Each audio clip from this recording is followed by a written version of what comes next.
Ang mga gawaing pangkusina, siguradong giginhawa kapag inyong papakinggan ang mga kitchen pointers ni Love Oliver. Mamo, ang kusina ang isa sa pinakaabalang parte ng ating tahanan. Bakit naman hindi? Halos maya-maya, nagpre-prepare tayo ng pagkain para sa ating buong pamilya. Pero alam nyo ba, na sa kusina rin, may mga makikita tayo dito na pwede nating masandigan para mapadali ang ating mga ginagawa.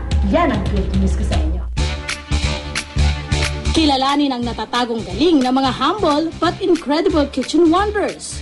Presenting ang walang kakupas-kupas na si Mr. Patatas. Ang #1 vegetable crop sa buong mundo. Hindi lang pala sikat dahil sa sari-sari niyang mga recipe. Pagdating sa pagbibigay solusyon sa kusina, huling-huli din niya ang ating kiniti. Eto namang si Binibining Luya. Bukod sa natatangi niyang aroma at lasa, meron pa palang ibubuga. Si Wonder Suka naman, lalo tayong pabibilibin dahil nag-level up na siya mula bilang simpleng pampaasim.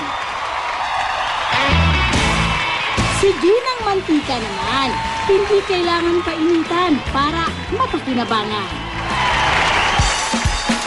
Hindi naman magpapahuli si Miss Tinapay dahil sa kusina, kakaibang powers ang kanyang taglay. And last but not least, nandyan si Ginoong Asin. Di lang sa kanyang alat tayo kikiligin. Kaya ihanda nyo na sila sa inyong kusina dahil ipakikita na ng ating kitchen expert na si Chef Malu kung paano sila bumibida sa pagluluto. O, Chef, eto na. Umpisahan na natin. Ano ba yung mga na-encounter ng ating mga misis ng tahanan? Maski tatay din ang tahanan, ha? Sa kusina. Ano okay, ba? Madami tayong na-encounter na problema sa kusina. Okay. Simula yan sa food prep, sa pagluluto, sa paghahain, hanggang sa pagliligpit natin. Sa paghahanda ng lutuin, syempre, ang unang dapat gawin ay ilabas ang karneng gagamitin. Kadalasang practice natin sa bahay, binababad ang karne sa tubig. Pwede yung pagbahayan ng bakterya. So, dapat, pag napapalitan yung tubig, kailangan running. Pero kung nagmamadali, meron daw simpleng paraan para mapabilis ang pagpapalambot ng karne. Bukod sa mabilis na natutunaw yung yelo, ang suka, tinetenderize niya yung meat. I love that! So, pag naglagay ka ng vinegar, bababa naman yung tinatawag nating freezing point ng tubig. So, mas magiging effective siyang pang palambot.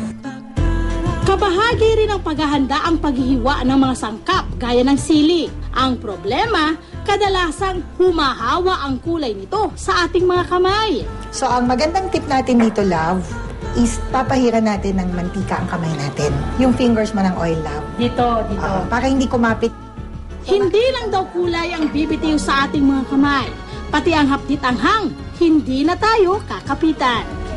Ito kasing mga halaman na to, yung dye niya is oil-soluble nga. So, hindi siya madaling matunaw ng tubig. Mas madali siya matunaw ng oil. Sa pagluluto naman, minsan nagiging problema ang napasobrang lasa. Naku, ang alat. Ang solusyon lang daw riyan ay patatas. Ang patatas, gawa din sa starch. Ay mataas yung kakayahan niyang mag-absorb ng ibang bagay. So, normally ginagamit siyang sa mga lutuin na maanghang or matatapang ang lasa. Heto pang good news sa mga nasunugan ng sinaing. Pwede pa raw itong salbahin. Baho na nga. Ayon kay Chef, kunin lang daw ang bahaging hindi masyadong nasunog. At para matanggal ang sunog na amoy at lasa nito, patungan lang ito ng tinapay. Tapos, Love, i-absorb na ng tinapay yung amoy sunog ng kanin. Hindi naman matagal bago mag-inom. Oo, kasi pwede mo namang silip-silipin. Dahil din sa starch na nasa tinapay, naihigop ng pores o mga butas nito ang sunog na amoy ng kanin para pwede na ulit itong kainin.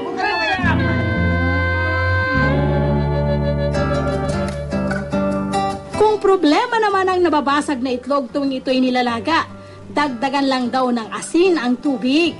Pag nagdagdag ka ng asin, mas magiging mas mataas ang boiling point ng tubig. Before pang mag-react, magkaroon ng time na mag-react yung shell, luto na yung loob. So hindi na siya basta-basta puputok. Kaya ang resulta, napakaganda.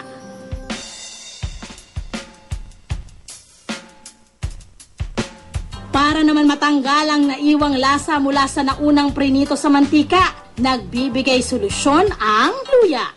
Ang starch sa luya ang hihigop sa naiwang amoy at lasa sa mantika.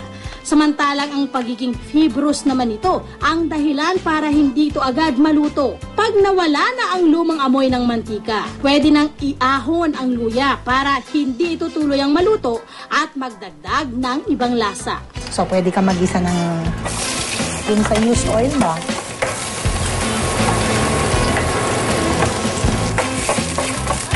Kain na na. Yun, chef eh. Yun naman ang gusto ko dito eh. Ano ko pa nga amoy ito? Wow! So, diba? Hindi talaga matitikman na nireuse lang yung oil. Kaya sa susunod na sasabak sa kusina, make sure na lagi mong kasama ang mga bida para ang inyong mga paghihirap, mabigyan nila ng ginhawa.